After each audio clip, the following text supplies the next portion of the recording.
Going live.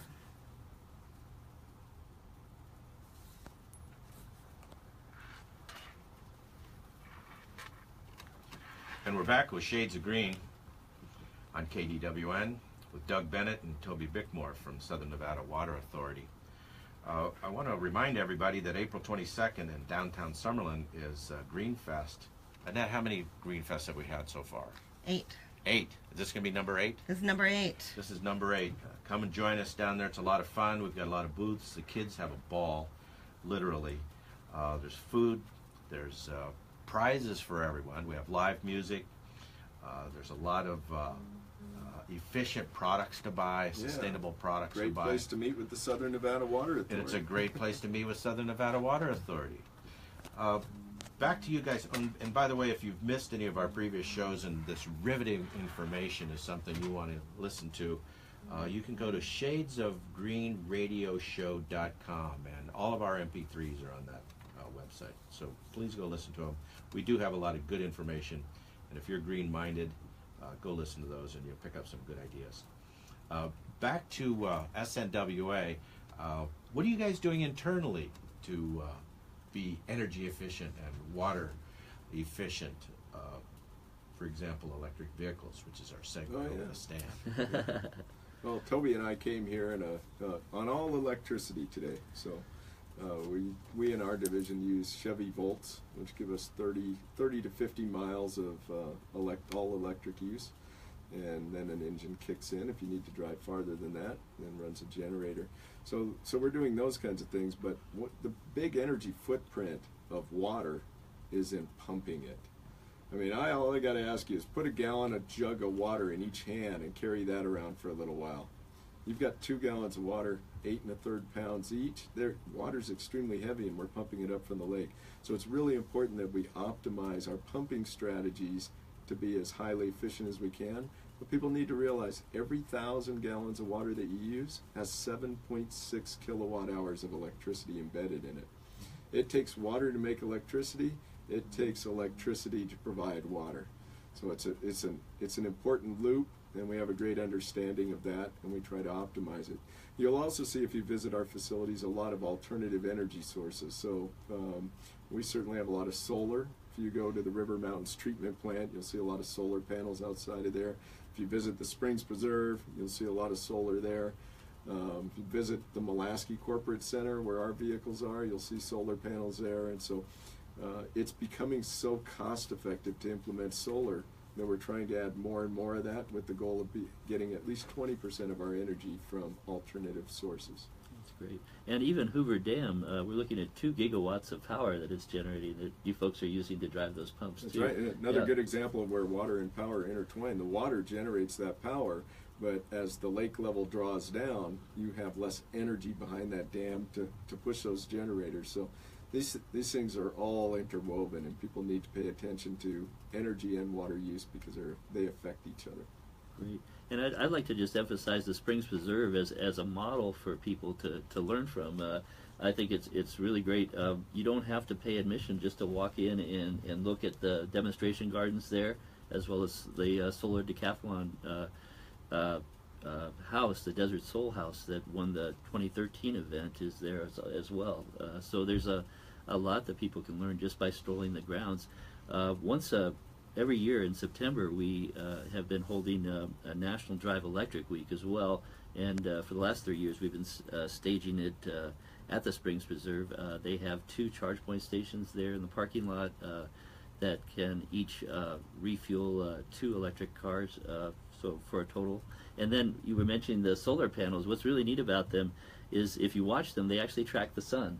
So they actually have a motorized thing, and if you watch them during the day, they actually move with the sun, almost like flower petals. So it's, in fact, amazing. The first thing people will notice is when they walk under there, they'll hear a noise, like this lot of ticking and clicking sounds coming from overhead. And while it sounds just like settling of the metal up there, it actually is those panels moving ever so slightly throughout the day. Yeah, it's a lot of fun, and a great visual too. As you drive up in the Springs Preserve, you see those flared out solar panels just embracing the sun. So that whole synergy of being able to harness the sun and then use it for not only to power the Springs Preserve but also to power your transportation as well. That's really a great thing about adapting the desert here. The other thing I just wanted to praise your fleet manager Jim Morwood. He's been really active with the Southern Nevada Fleet Association and promoting the use of alternative fuels as well as electricity. So I just mentioned some of the things that they're also doing, like biodiesel. At one time they partnered with UNLV and were actually finding a way to crack hydrogen out of water using solar panels and using that to drive a hydrogen-powered electric car that was a pilot project for a while. So just a lot of good work going on. CNG, compressed natural gas, in some of the vehicles. So great, yes. A lot of different approaches. Yeah, very Jim's innovative actually been fleet one of the leaders group. there. I appreciate them a lot. Very good. Yeah, thank you so much. Yeah. And for those of you who have not been out to Springs Preserve, Stan, tell them where Springs Preserve is. Right, it's on Valley View Boulevard near Alta. It's across the street, I think, and basically it's a great place to explore. There's also, I think, the Southern Nevada Natural History Museum is there as well, and a lot of different exhibits. It's a great conference area.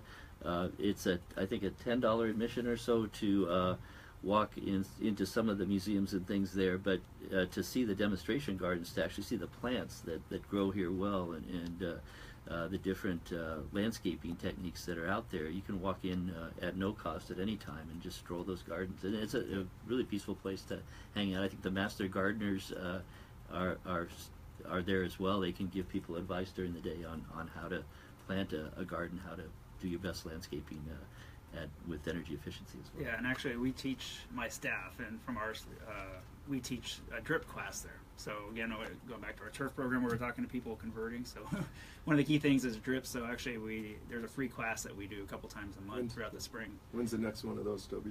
This Saturday, actually. Oh, fantastic. Yeah. So anyways, pre-registration required, though, right? Yeah. Okay. Yeah. You just go online? Yeah, it's online, or you call our number, which is 862-3760. But anyways, we do that throughout the spring and the fall because people are always interested about doing their own irrigation tied into their gardens or their landscaping. So That's great stuff. And I know moms and dads, take your kids out there. There's a playground out there. There's a great restaurant up on the second floor there. And they so also there's just food and fun there as well. Yeah, They and the just view is opened- tremendous. The view from the restaurant, spectacular. yeah, and they in the backside they opened a Boomtown, which just yeah? opened this past Right. weekend. So it's Oh, really? I don't know what time period that is. It's beginning Vegas though. Early 1900s. So, I mean, a lot of people don't realize that Las Vegas is a railroad town, not a casino town. And so a lot of that history is there. You can learn about the roots of Las Vegas, even going back to some of the earliest people in the valley and how water was really what made this all possible. People say, what are you doing living in this place with no water? It was actually the availability of water that compelled people to want to live in this valley. Strange how one hand washes the other, huh? Yeah. So, Annette, who do we, you guys got anything else you want to tell us just that I haven't asked questions about? Yeah, use our programs. Call us at 258-SAVE or get on snwa.com and put us to work for you. Good, good. And I know training is very important in the programs that I provide at the company I work for. Training is one of the key issues at the end of the program. We provide a lot of training, and I know you folks have training, just like you mentioned, coming up this weekend at Springs Preserve. Who do we have coming on next week, Annette?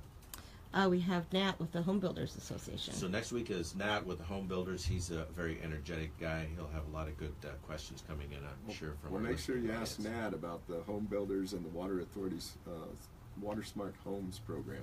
I'm sure he's going to have a lot of information on codes and policies Yeah. for building new homes and give our listeners good ideas on what they can do in their homes to conserve water. So Stan, what's the latest and greatest on EV? What's happened in the last week? Yeah, we're seeing continued news on the Faraday Future factory that's been proposed for the Apex Industrial Center in North Las Vegas. So it looks like that factory is still moving forward, although kind of with a reduced footprint, maybe about 650,000 square feet of factory to build electric cars.